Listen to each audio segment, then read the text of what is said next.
Hello, my name is Brandt-Talbot, and I would like to tell you today a little bit about research going on in my labs on the biopolymer processing with low-cost ionic liquids.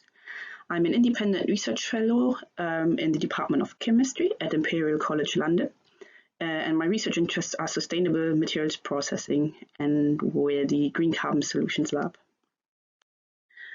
I would like to start this series to talk a bit about ionic liquids, what they are. So we're talking here about the liquid state, and normally we're used to liquids being composed of what we call molecules. So this is water or ethanol, or from home you might know cooking oil. So liquids, they're made from assemblies of atoms that are neutral. Ionic liquids are also liquids, but there the entities are charged. So there's a positively charged entity, the cation, and a negatively charged entity, the anion. And we've got them, they're paired so that overall it's neutral, but these moieties are charged. Normally, when we think about such charged species, we call them salts, and we typically think of them when they're pure as salts, and that is because those very strong interactions between the positive and negative charge means that they like to stick together and form solids or even regular crystals. So for example, table salt, sodium chloride, which you also have in your cupboard at home, melts at 800 degrees Celsius. In ionic liquids, on the other hand, have sort of different structures, so they're designed to melt at lower temperatures. So although they've got these charges, they can be in fact liquid at room temperature or at the temperature that you'd like to use them. And that gives them some very interesting properties that we're exploiting. Here are some, just to give you an idea, what sort of like cations and anions you might encounter when you're working with ionic liquids. In general, they're fairly viscous, so they're more oily liquids because of those strong interactions. They're non-odorous and non-flammable, so if you're worried with ethanol, it might burst in flames if you've got vapors. Here you actually have no vapors because these liquids just like to stick together in the liquid phase. They're highly conductive, and what's really interesting is that you can choose the cations and anion, mix and have a mix and match approach, and so we call them tunable, and that gives us a lot of flexibility to make an ionic liquid that might do the tasks that we want them to perform. The ionic liquids are a fairly new class of liquids. They've been researched for maybe 30 years now. And we're increasingly seeing some very interesting applications kind of like crystallize from all those research activities in academic labs. So they're now being used as catalytic reaction media or liquid burn bases. So BASF and Chevron, for example, have now commercial processes running, and there's more and more commercial processes being added. They also looked at as electrolytes because they are so conducting in energy storage devices such as batteries and supercapacitors. People are looking at them as alternative solvents to maybe help with material recycling. So these are all sustainable applications and that can help us with the energy harvesting in the future. And then they're also interesting for biomass deconstruction, which I will talk about a bit more in the following slides, and also making biopolymer fibers. There's now so many, there's now several applications kind of becoming commercially available of ionic liquids that a leading engineering magazine has declared last year that now is the time has come for ionic liquids. So it's a very exciting time for our field. So let's take a step back. As I said, in this talk, I would like to focus on using ionic liquids and biomass processing. And here it's important, so the seminar is about energy and materials, that what's happening with biomass and why we're so interested is that we're storing energy. It is a storage of energy, but it's stored in not as electricity, but as energy in chemical bonds. And in biomass, these bonds are part of quite complex molecules, so it gives us that kind of scaffold rather than simple bonds between just a few atoms. Yeah, that's what I would like to say. So wood biomass is a renewable source of renewable energy, and the energy is stored in carbon-carbon or carbon-hydrogen bonds, and they occur in the form of biopolymers. So in wood biomass, which is the most abundant biomass, there's 3 types of biopolymers. There's cellulose, which is composed of long chains of glucose, just glucose. Then there's hemicellulose, that is also composed of sugars, but there's a number of different sugars, and there can be branches hanging off them, so it's not as crystalline as cellulose, and sort of like wraps around the cellulose crystalline fibrils. And then we've got a third biopolymer that roughly makes up a quarter of the wood composition, and it's called lignin, and that is different. It's not a sugar, that's sort of like aromatic rings linked by 3 carbon bridges. Yeah, and so that's sort of the biopolymers that we were given by nature, that we as chemists can explore. What we're trying to do when we process biomass is we're trying to replace the chemical energy, the non-renewable chemical energy that is stored in fossil fuels. So we're already really good at exploiting biomass, kind of energy stored in chemical bonds, but unfortunately not from sustainable resources. But hopefully the biomass and some clever processing can help us out and help us become carbon neutral, or fossil neutral. So how can we access the stored energy and the kind of chemical value that is in biomass? So the general paradigm in biorefining is that you shouldn't necessarily just burn all of the biomass. You can obviously do that and just deal with the kind of use the heat that you get out, but actually use the stored the energy and the order that is already produced by the plants, and use that as to make liquid fuels, chemicals, and materials. So things that have that we need beyond just energy. The challenge that we have here is that wood is a complex biopolymer composite, and because of those 3 polymers being intricately meshed with each other, it requires deconstructions. And of course, wood itself is not soluble in water and also not in other solvents. So we sort of need to do some sort of heat processing and some separation, introduce some agents to affect the separation. So in the figure, you can show what sort of conceptually that deconstruction does. We call it pretreatment. So we're exposing often the cellulose, and then rearrange the lignin and chop up the hemicellulose. A very popular approach is the mesh, what I call the mesh approach. Here we use people use water as a very low-cost solvent.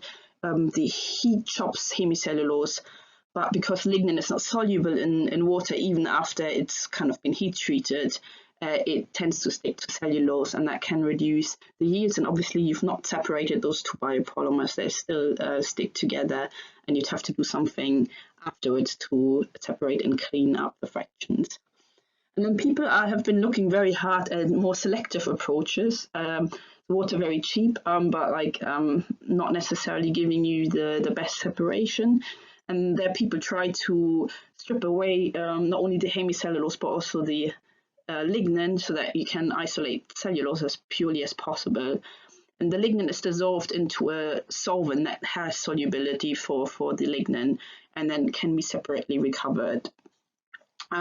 The issue here is that solvents and chemicals are generally expensive, more expensive than than water, and some of the proposed processes where people really cleanly separate solvents are also elaborate.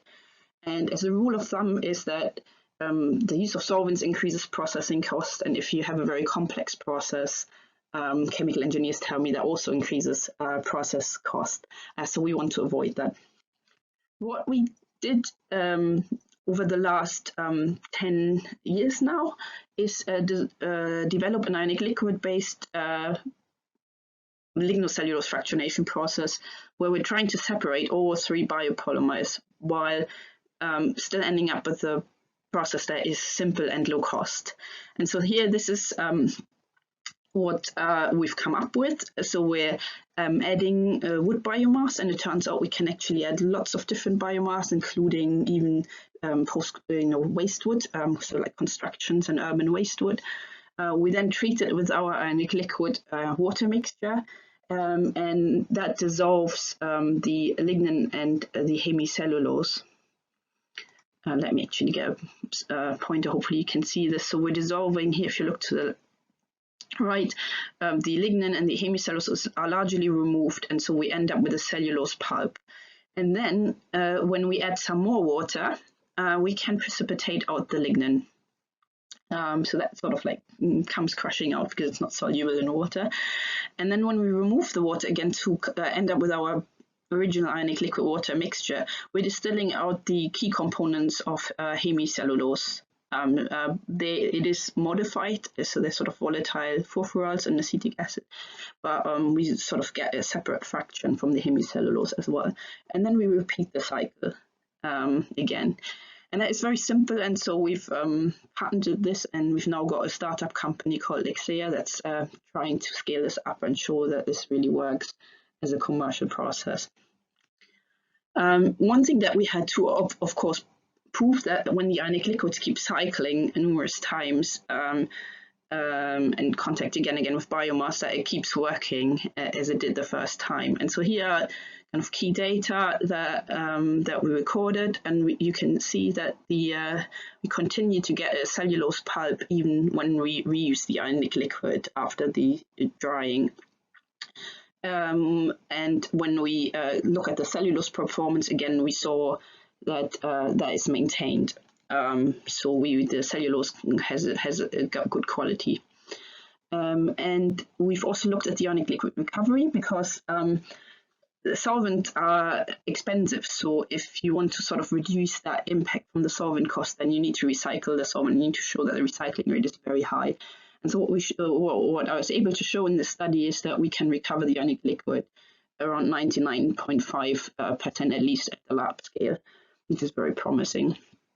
And we also looked at the lignin precipitation, and what we found there is that we're getting the lignin out. So if we don't get it out at the first cycle, we're getting it out at the second one, and we have a slight over recovery compared to what's been removed, and that is due to hemicellulose. So the hemicellulose that isn't in the volatile fraction will eventually end up with the lignin. I call humans. Okay, so that was very nice. We showed that the solvent is, we've got a robust process, it's recyclable.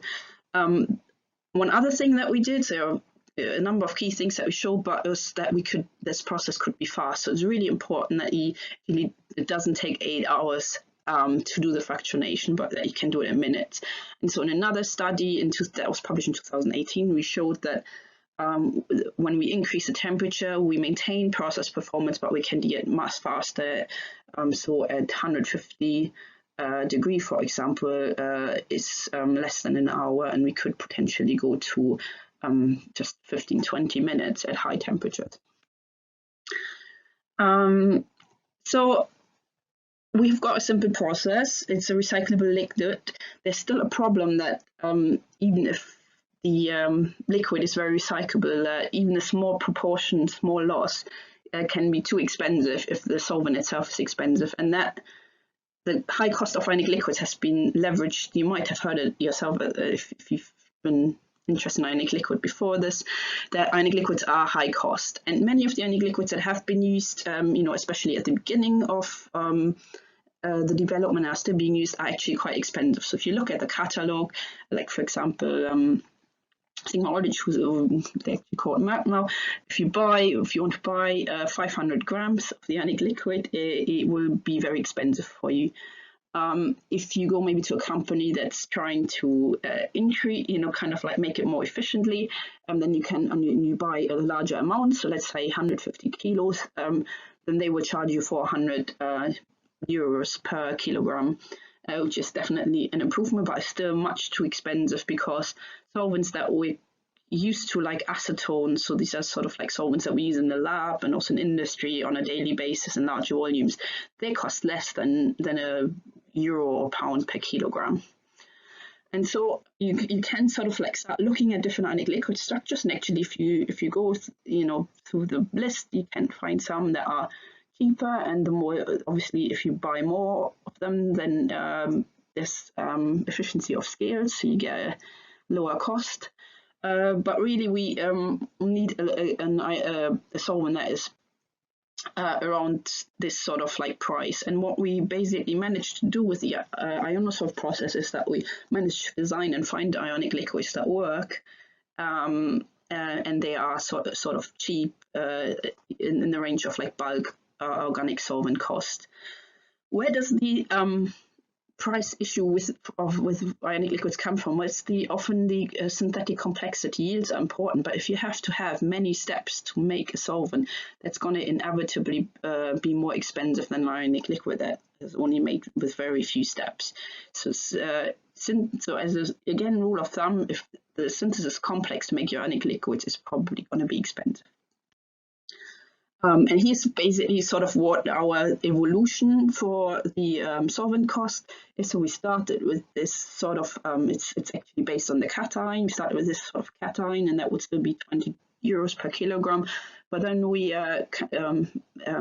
changed the cation, and in the end ended up with the simple bulk amine and the very low cost acid. Furic acid is extremely cheap to make a proteic ionic liquid, an acid-base complex. That costs less than €1 per kilogram, and we can actually we regularly now make 100 kilograms of ionic liquids in our own labs. So it's fairly easy to make. When you then look at the process costs, so process simplicity and recycling rate and all those things and solvent cost. A study was done in the group of Professor Jason Hallett in chemical engineering at Imperial, and they've actually shown that the ionosolve process has a lower environmental impact and a lower cost than using other solvents, for example acetone, and that's due to the low solvent cost, the high solvent recycling rate, and also what we find is that the biomass loading can be high. So the ionic liquids can take up a lot of biomass before they're sort of saturated, and that really helps the economics. And so we could show that we've in principle designed an economically viable solvent-based wood fractionation process, and so we're scaling that up now to show that it hopefully works at scale as well. Some other, so sort of like a bit going into the future, what my lab is currently doing. So we're interested in not only separating the biopolymers and lignin, but actually then reforming them again. And their fibers are particularly interesting. And here ionic liquids can be very useful again because it's turned out because of they're charged and so they're very hydrophilic, and they basically there's quite a number of ionic liquids that have a high solubility for cellulose or for lignin, and they can basically help us produce bio-based fibers and maybe replace fibers that are not so sustainable or green at the moment. One example is, so I'm picking out sort of more commercially interesting examples. So there's a startup in Finland called IonCell, and they found an ionic liquid that can dissolve cellulose and then reconstitute it into man-made fibers. And this process has the potential to replace more polluting cellulose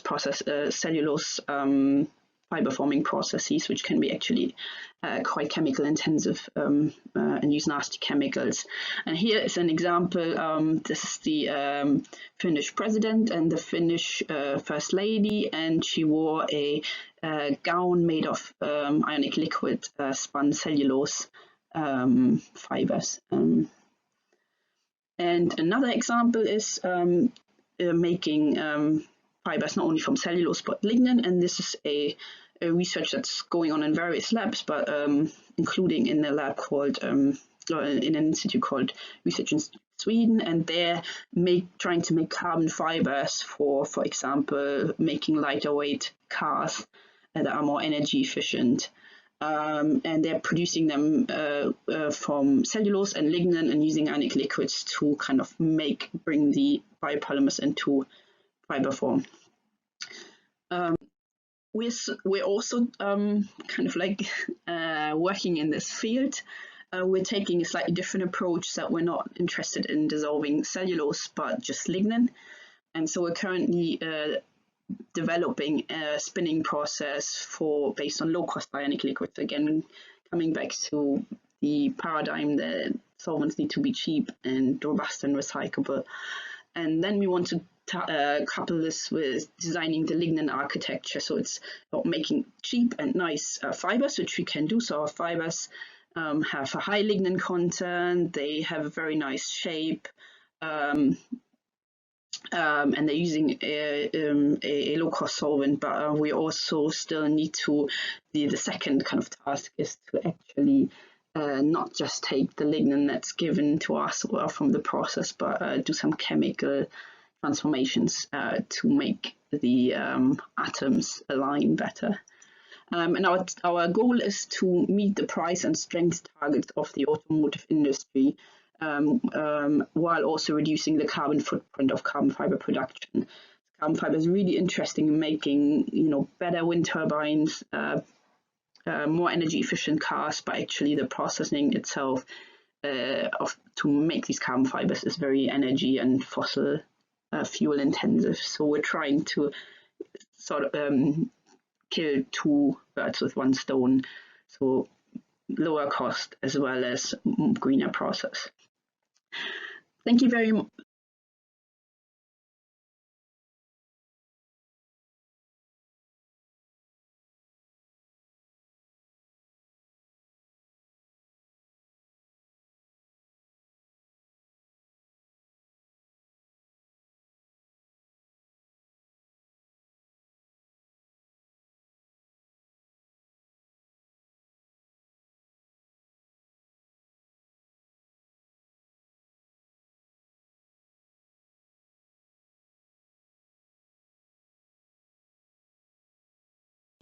That was what I wanted to tell you today. Thank you very much for your attention. Here's some acknowledgement. Many people have worked on the ionolysis process. I have not listed everyone, and there's an increasing number of people working on the lignin fibers. And I would like to thank all of the funders that have enabled this research and bring it to basically piloting capability. Thank you very much.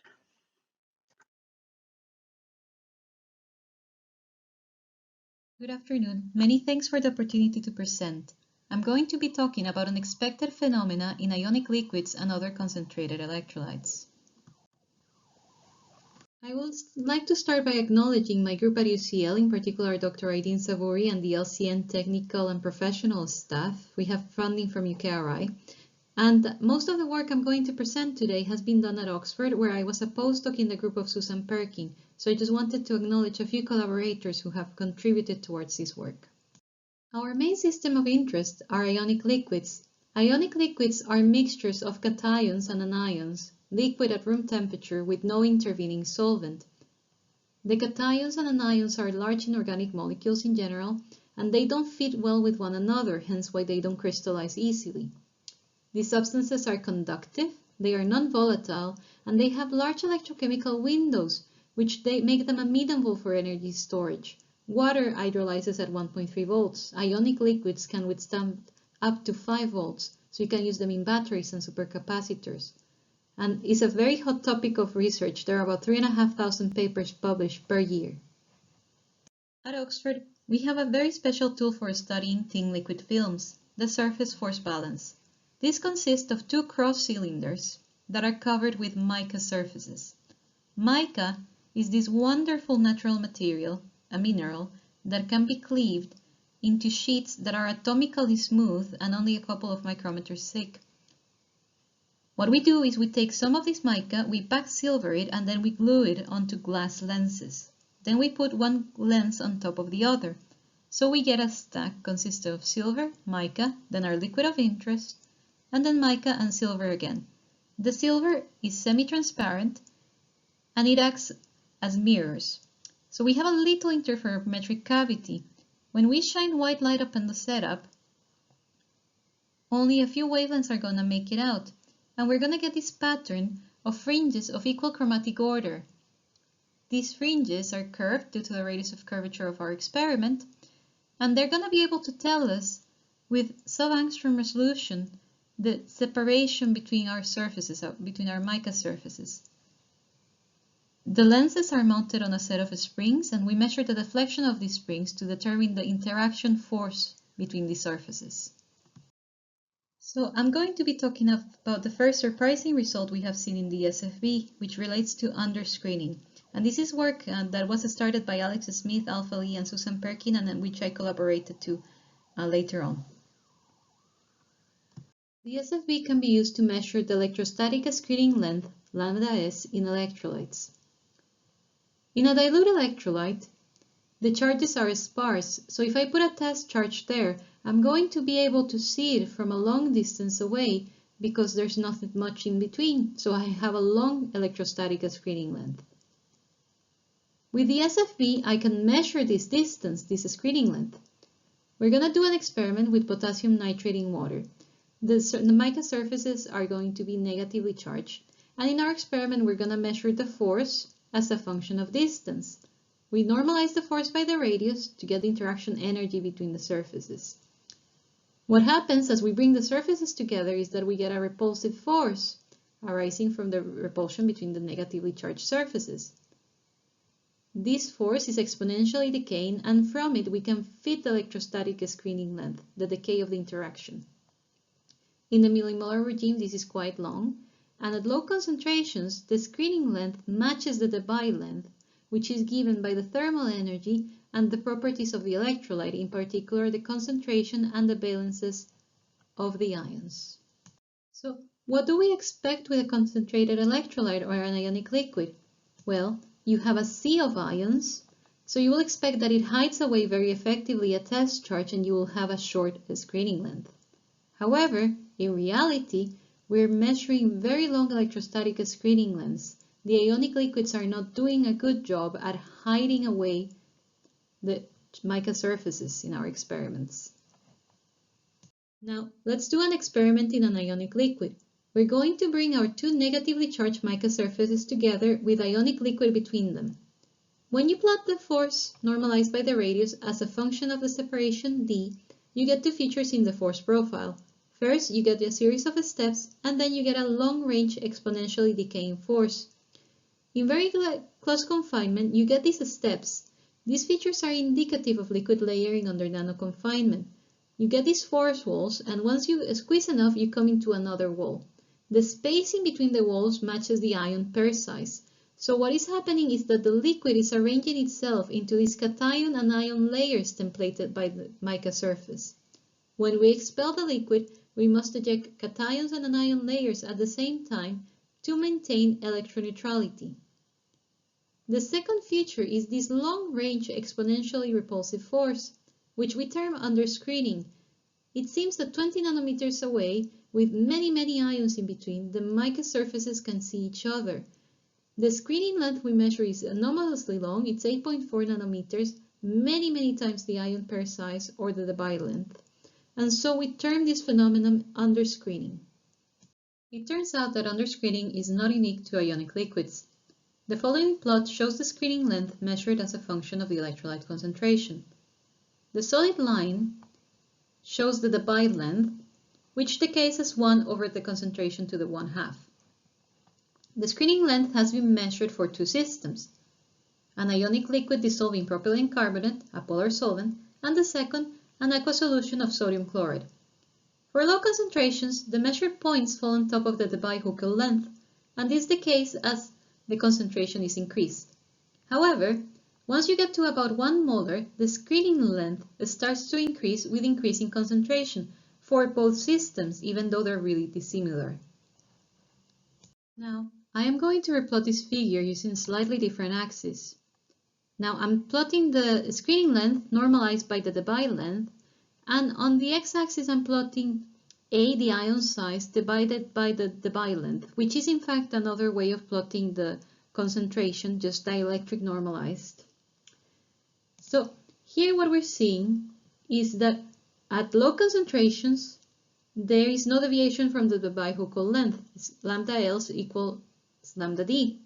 However, once the ion size matches the Debye length, we get that the data for a variety of different salts in water or ionic liquid in polar solvent or pure ionic liquids collapses into a single curve, into a single scaling relationship.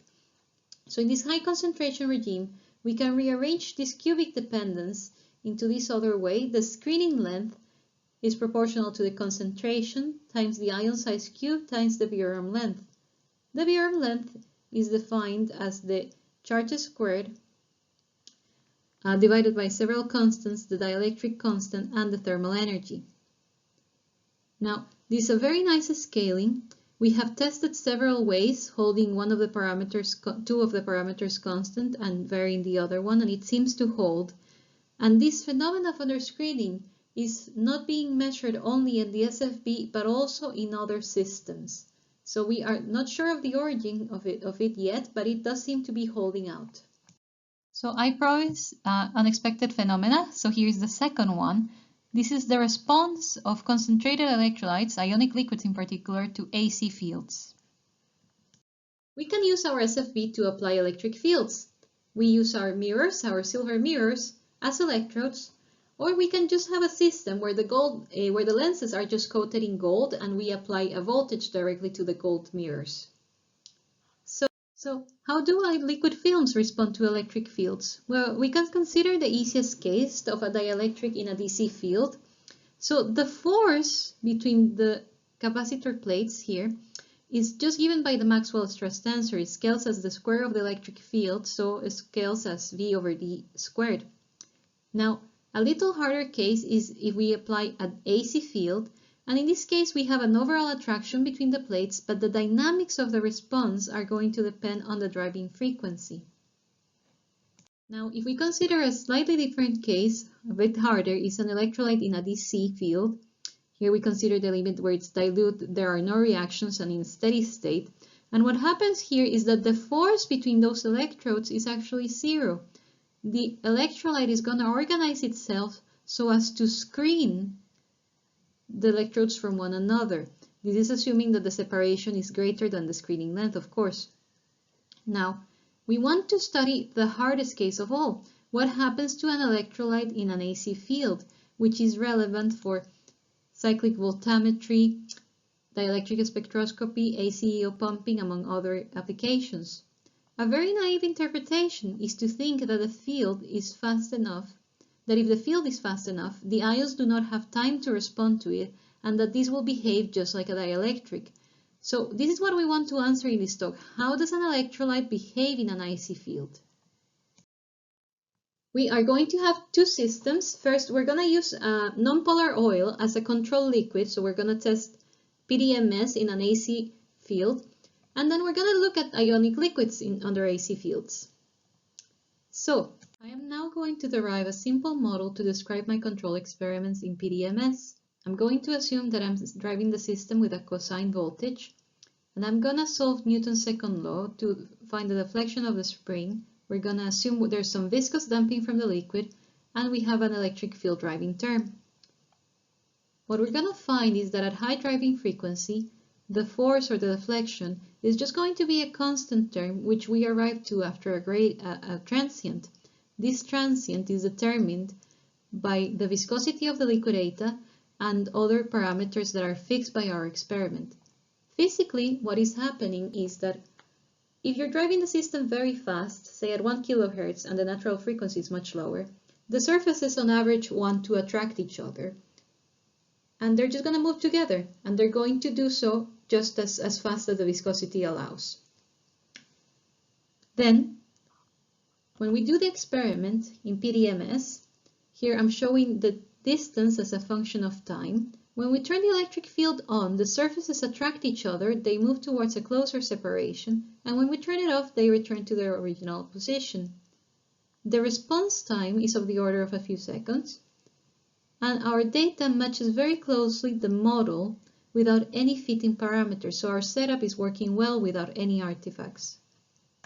Now, there are many surprises when I do the same experiment with an ionic liquid. I am plotting the measured force as a function of time. I have also indicated the distances measured in the right-hand axis.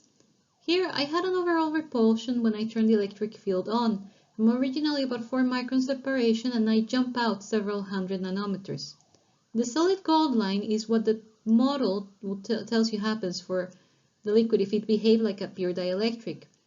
And it should be only a very weak attraction, but we have a very strong effect instead. The timescale for the response to reach a steady state is very slow. It takes of the order of 100 seconds for us to reach a steady state. And then, when we turn the electric field off, we return more or less to our original position.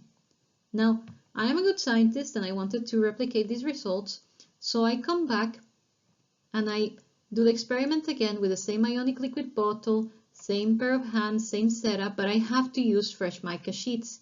And in this case, I also get a very strong response, but instead of an overall repulsive, I get an overall attractive force that reverses to the original position when I turn it off.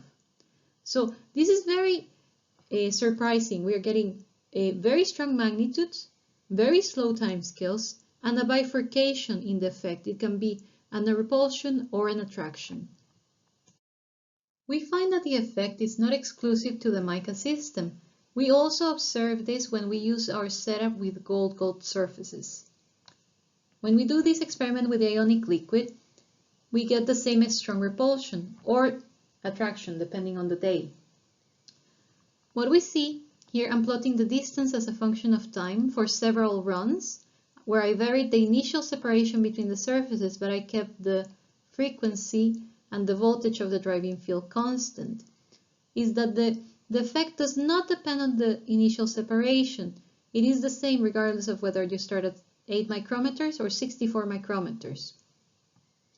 I've done parametric studies and we have found that there is no dependence of the effect on the separation or the frequency, but it does scale with the square of the voltage. This effect extends to aqueous electrolytes. We have seen it in salt water, as well as mixtures of ionic liquids in solvents. And I'm preparing some manuscripts to describe these parametric studies in more detail.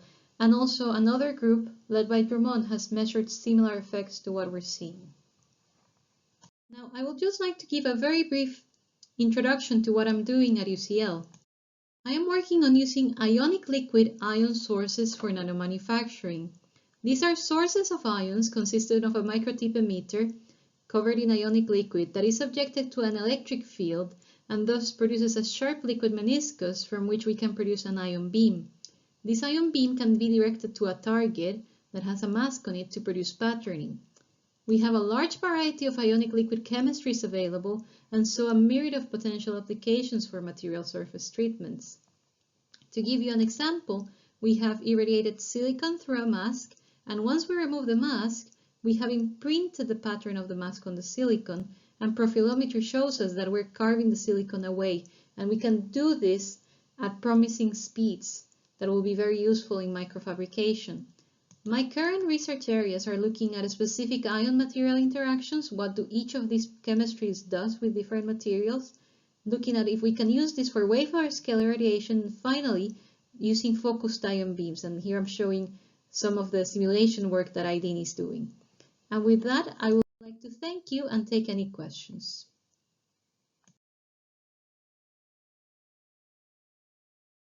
So, welcome to my talk on using waste heat to electricity conversion in thermogalvanic cells and our attempts to get nanomaterials involved. So in terms of energy devices, I hope everybody's familiar with batteries at the very least, but we also have fuel cells and you might even be familiar with thermoelectrics. So all discovered in the early 1800s, got the Daniell cell discovered at the Department of Chemistry at King's College London by John Daniell.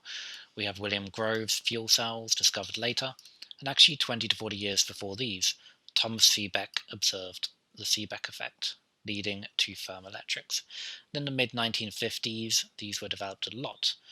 Batteries and fuel cells took us to the moon, but indeed thermoelectrics were used in unmanned missions, for example the Voyager space probes, which even left the solar system, powered by thermoelectrics. So nowadays on the streets of London, we have electric buses powered by batteries and fuel cells, but thermoelectrics are still languishing in outer space. For example, Mars Curiosity rover is powered by thermoelectrics, not found widespread use in everyday life. Which is a shame, but thermoelectrics, they are solid-state devices which rely upon hole and electron transport, which means that they're elegant, but they can be made from fairly exotic material. So if we've got a heat source and we've got a cool side, then we can get electron propagation, hole propagation. The net result is we get a constant flow of current. The temperature difference is converted directly into a flow of electricity, which is fantastic, for example, for harvesting waste heat to improve efficiency. But they are semiconductors. They're typically composed of rare earth metal alloys, hard to make, expensive. It means they're not very scalable. If you want a lot of these and you want big devices, it's going to cost you quite a lot of money generally, which is a shame because waste heat is a big problem.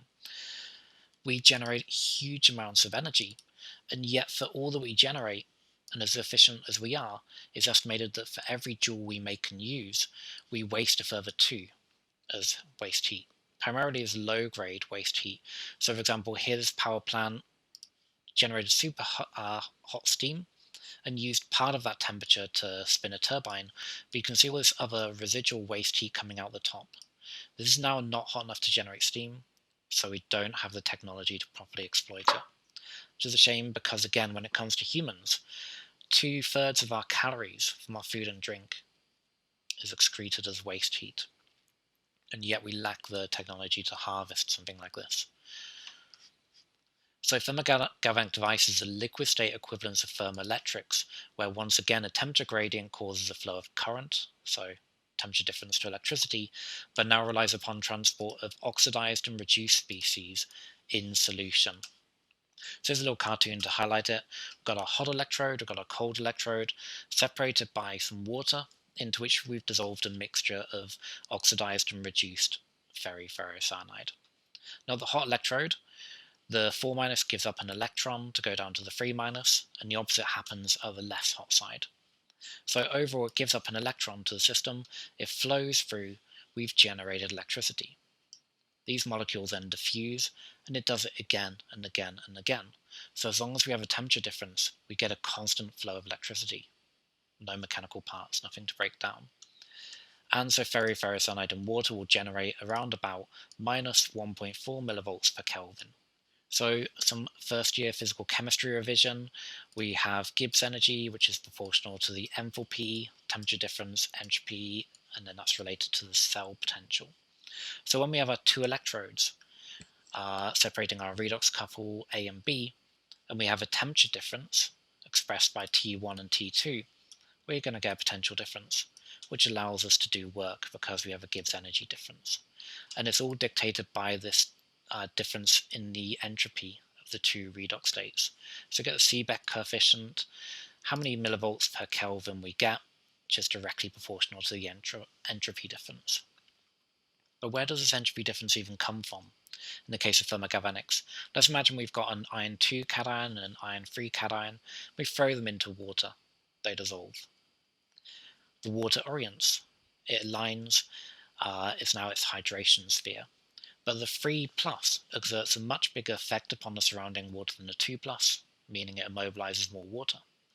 So if this 3+ comes to a hot electrode, and then it's reduced, it will then liberate 8 free water molecules into water.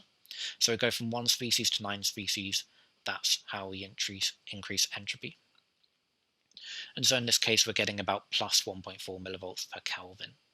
And this is a really high value compared to thermoelectrics, like 1,000 times higher, which actually makes them much, much more viable at working at low temperature differences, like, for example, ambient versus skin. And the great thing is, we've got this positive Seebeck coefficient from the 3 plus and 3 minus, whereas we've got this negative Seebeck coefficient from the 4 minus and the 3 minus. So the 4 minus gives up an electron at the hot electrode. The electron flows through, comes into this hot side of the other system. We've now doubled our current. And that's just expressed by these power curves here. We've got in purple our ferrocyanide system, generating a negative voltage, and when we've got the iron 3, iron 4 going in the opposite direction. When we string them together, we get the combined voltage, like stringing 2 batteries in series, so we get twice the power. When we put 2 in series, 2 in parallel, 2 times the power. Double voltage, double current, so 4 times power. So we can go, for example, from 1 millivolt per Kelvin to 2 volts per Kelvin if we just string 2,000 of these in series to make a device. So I'm going to go through 3 topics, just things that I picked out that I think are particularly fun: making Frankenstein ions in ionic liquids, super coordinating solvents to make super concentrated solutions, then introducing some nanomaterials and other applications at the end.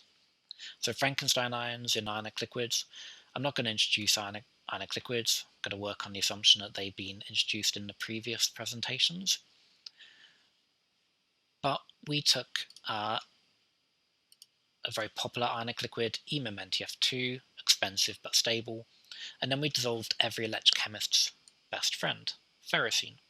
Got a nice neutral species going to cationic species, and we asked ourselves, could we hack these to make ferrocene even more ionic, to make it super ionic in ionic liquids? And so we just took ferrocene and tethered on an anion, and we took ferrocene and we tethered on a cation, and it gives us something unique to investigate. We now get to investigate a zwid ion and a cation next to a cation. So we made them, dissolved them in an ionic liquid, did a CV. In red, get a beautiful response for ferrocene being oxidized to ferrocenium. Very nice. In blue and green, that's where we've tethered on the charges. Straight away you see dramatically less current. We've made them bigger, we've made them more highly charged, they move much more slowly now. It means they're rubbish charge carriers, and we're not going to get as much current. Even worse, their response is now distorted. We've slowed down the electron transfer kinetics. We've ruined the kinetics because we've made them too complicated. So no way are they going to be viable in a thermogalvanic cell.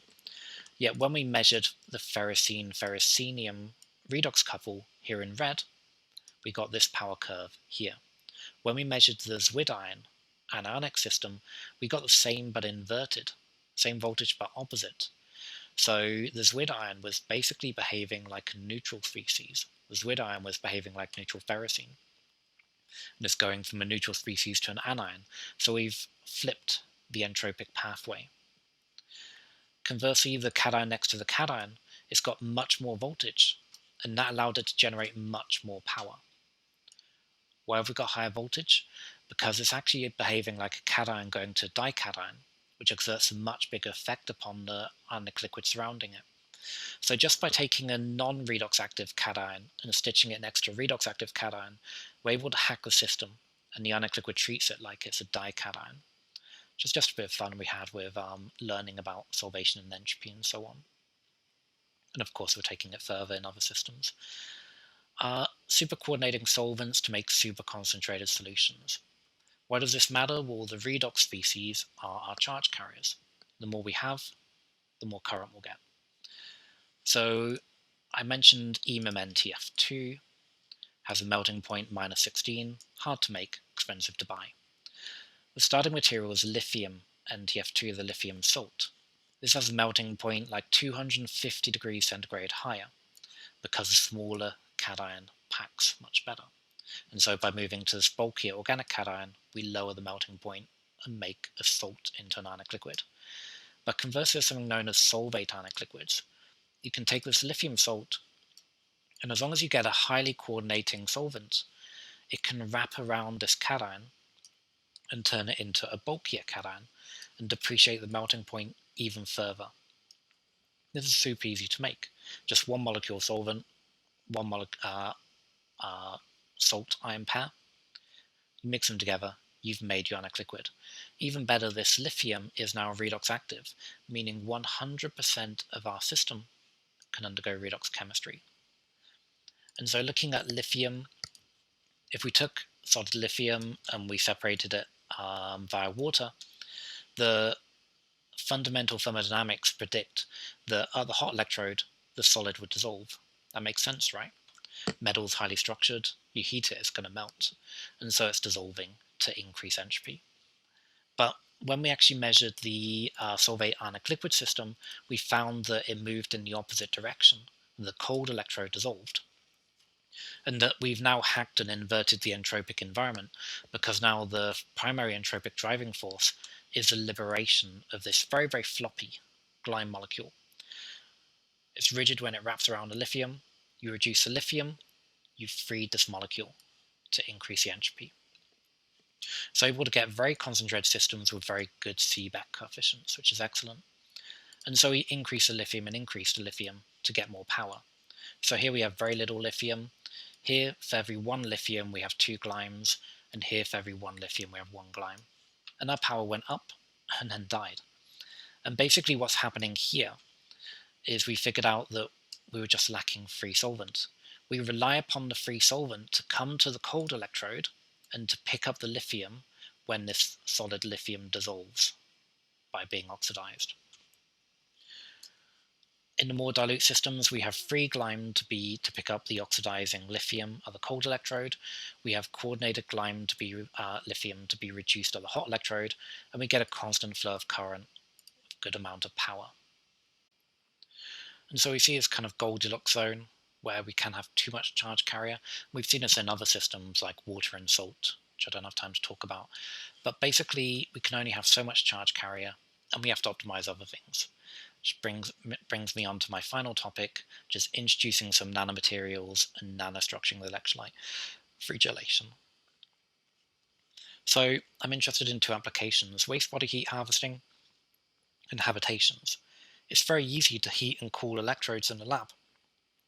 But what happens when you don't have a heatsink? In most applications, you don't have a heatsink. We have a temperature source, but we're lacking that heatsink. And so we can't use liquid anymore. We really do need to frustrate the transport of heat to maintain a temperature difference. We found the best way of doing this is simply gelling the system. So for example, here we have our hydrogel. We've put in ferrocyanide. We end up with our freestanding monoliths, our gelled electrolyte. And when we zoom in, we can get slow transport of heat through the bulk material, but we can get these various kind of pathways through which electrolyte transport can happen much faster, and so we get more efficient systems. So a lot of our work now is about optimizing the gel. We've also used our gelled systems to introduce nanomaterials. So for example, here we have a sphere of gel with our ferrocyanide inside.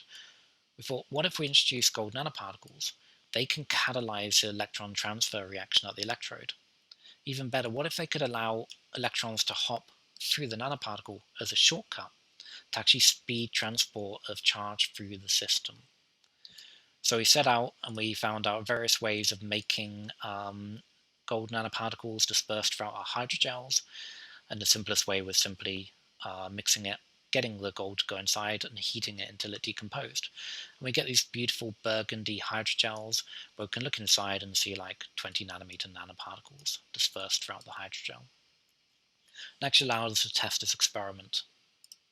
We found that no, we didn't get any of this, but we found that conversely we did get some electric catalysis. Adding the gold nanoparticles made it better, temporarily.